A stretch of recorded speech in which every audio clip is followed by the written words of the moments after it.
Dajjal tidak akan muncul sebelum kedatangan Imam Mahdi. Dalam berbagai hadis, Rasulullah menceritakan sosok Imam Mahdi yang berasal dari keturunannya.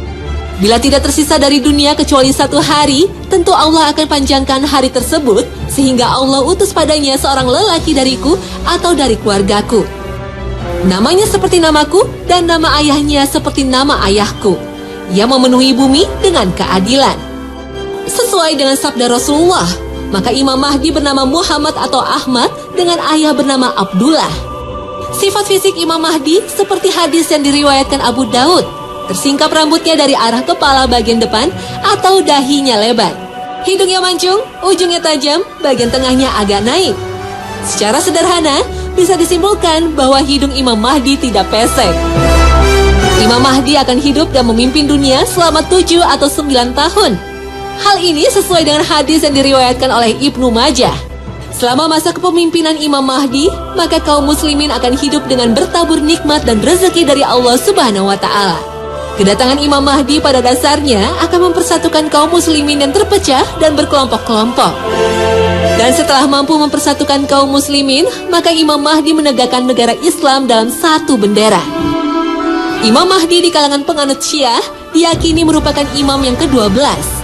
Imam Mahdi sejatinya telah turun di tahun 356 Hijriah. Namun kaum Syiah percaya bahwa Allah menyembunyikan Imam Mahdi secara gaib dan akan memunculkannya pada saatnya nanti. Imam Mahdi akan mengibarkan panji-panji jihad fisabilillah dan memerdekakan negeri-negeri Islam yang dikuasai oleh kaum kafir. Imam Mahdi akan memimpin berbagai peperangan yang dimulai dari Jazirah Arab, kemudian berlanjut ke negeri Persia dan negeri Rum. Allah memberinya kemenangan. Rasulullah berpesan, jika kalian melihat Al-Mahdi, maka berbaiatlah dengannya, walaupun harus merangkak-rangkak di atas salju, karena sesungguhnya dia adalah Khalifatullah Al-Mahdi. Al-Mahdi didukung oleh Taifah Mansyuroh.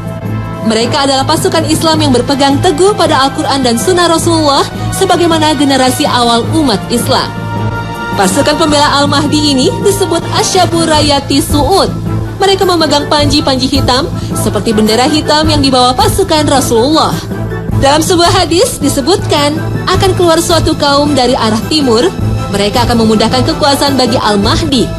Dalam hadis lain disebutkan dari Khurasan akan keluar beberapa bendera hitam. Tak sesuatu pun bisa menahannya sampai akhirnya bendera-bendera itu ditegakkan di Baitul Maqdis. Asyabur Rayati Su'ud muncul saat kematian Raja Saudi yang kemudian dilanjutkan dengan pertikaian 3 putra khalifah untuk memperebutkan Ka'bah. Seorang analisis politik Timur Tengah, Tony Carter, menilai pemerintah Arab Saudi kini tengah berada dalam perpecahan. Sepeninggal Raja Fahd, kekuasaan Arab Saudi terpecah pada 4 orang pangeran. Dan setelah Raja Abdullah berkuasa, sebagian kekuasaan politik masih tetap dipegang oleh Pangeran Nayef, Pangeran Sultan, dan Pangeran Salman. Diperkirakan setelah Raja Abdullah wafat, perseteruan antara 3 pangeran Arab akan makin memuncak. Apakah skenario ini persis seperti sabda Rasulullah? Akan berperang 3 orang di sisi perbendaharaanmu, mereka adalah putra khalifah. Tetapi tak seorang pun di antara mereka yang berhasil menguasainya. Kemudian muncullah bendera-bendera hitam dari arah timur. Lantas mereka memerangi kamu dengan suatu peperangan yang belum pernah dialami oleh kaum sebelumnya. Maka jika kamu melihatnya, berbaiatlah walaupun dengan merangkak di atas salju, karena dia adalah Khalifah Allah, Al-Mahdi. Siapakah sesungguhnya kelompok pembela Al-Mahdi yang disebut Asyabur Rayati Su'ud ini? Ketika turun surat Muhammad ayat 38, yang mengabarkan bahwa bangsa Arab suatu saat akan berpaling dari Rasulullah. وَإِن تَتَوَلَّوْا يَسْتَبْدِلْ قَوْمًا غَيْرَكُمْ ثُمَّ لَا يَكُونُوا أَمْثَالَكُمْ.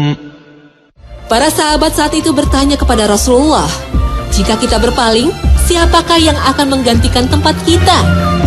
Nabi meletakkan tangannya yang penuh berkah ke atas bahu Salman Al-Farisi dan bersabda, dia dan kaumnya yang akan menggantikanmu. Demi zat yang jiwa berada dalam genggamannya, jika agama ini bertaburan di Suraya, maka sebagian dari orang Persia akan mencarinya dan memegangnya. Bangsa Persia kini tersebar selain di Iran, juga di Irak, Afghanistan, dan Pakistan. Dalam hadis lain, Rasulullah menyebutnya sebagai Bani Ishaq, keturunan Ish, putra Nabi Ishaq, keturunan dari Nabi Ibrahim alaihissalam. Merekalah yang akan menggantikan penduduk asli Madinah yang menjadi pendukung Al-Mahdi. Merekalah yang disebut oleh Nabi akan bertempur dengan bangsa Rum dalam peperangan yang dahsyat dan memenangkannya. Sebagian para ulama menilai kelompok Taliban di Afghanistan yang saat ini ditakuti oleh pasukan Amerika Serikat menjadi cikal bakal kelompok pendukung Al-Mahdi.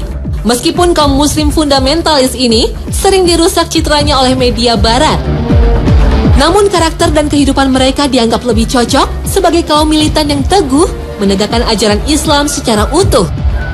Mereka juga memiliki keahlian tempur yang hebat sebagai bekal menjadi pasukan Al-Mahdi. Pandangan ini belum tentu benar, tapi belum tentu salah juga. Hanya Allah yang Maha Tahu siapakah sesungguhnya kaum yang paling berhak menjadi pembela Al-Mahdi. Wallahu a'lam.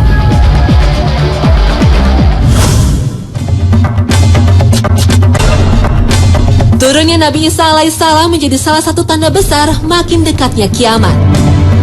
Ada sekitar 33 hadis sahih, bahkan sebagian ahli hadis mengatakan jumlahnya sekitar 90 hadis tentang kedatangan Nabi Isa pada akhir zaman.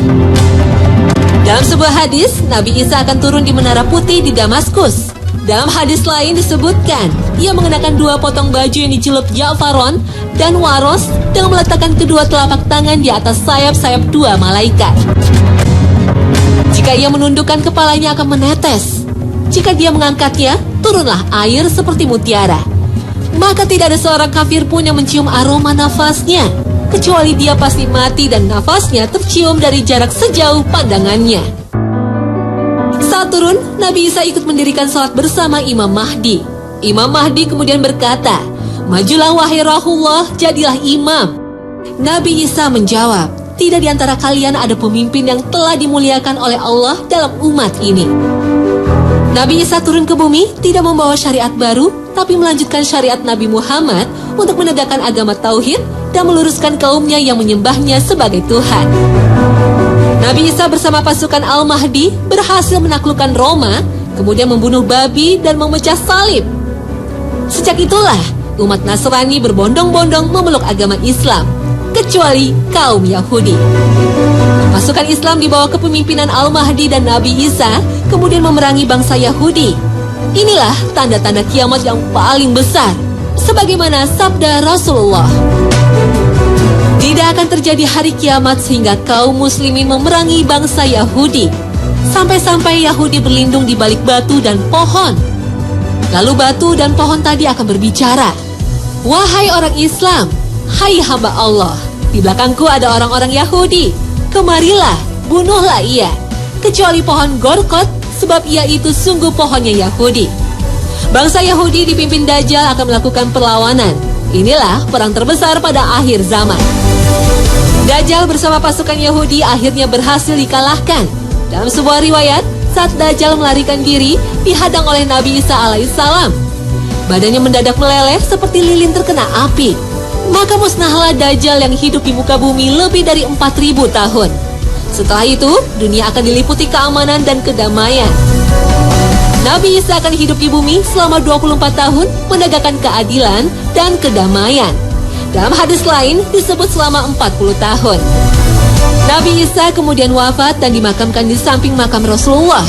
Saat ini, makam untuk Nabi Isa yang berada di Masjid Nabawi sudah disiapkan untuk menyambut Nabiullah ini.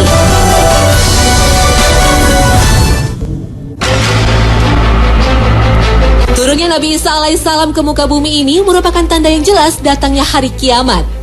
Allah berfirman dalam surat Az-Zukhruf, وَإِنَّهُ لَعِلْمٌ لِلسَّاعَةِ فَلَا تَمْتَرُنَّ بِهَا وَاتَّبِعُونِ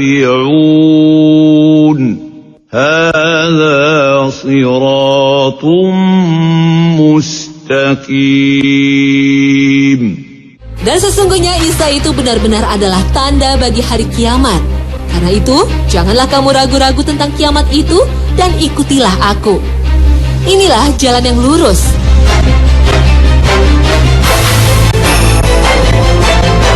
Turunnya Nabi Isa, juga kedatangan Al-Mahdi untuk menumpas Dajjal merupakan tanda-tanda akhir zaman yang wajib kita percayai. Maha benar Allah dengan segala firman-Nya.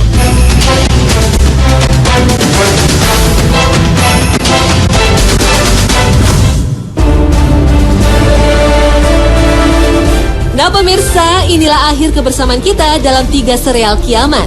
Mudah-mudahan kisah kiamat dan tanda-tandanya makin menambah keimanan kita untuk selalu mempersiapkan diri menghadapi hari akhir.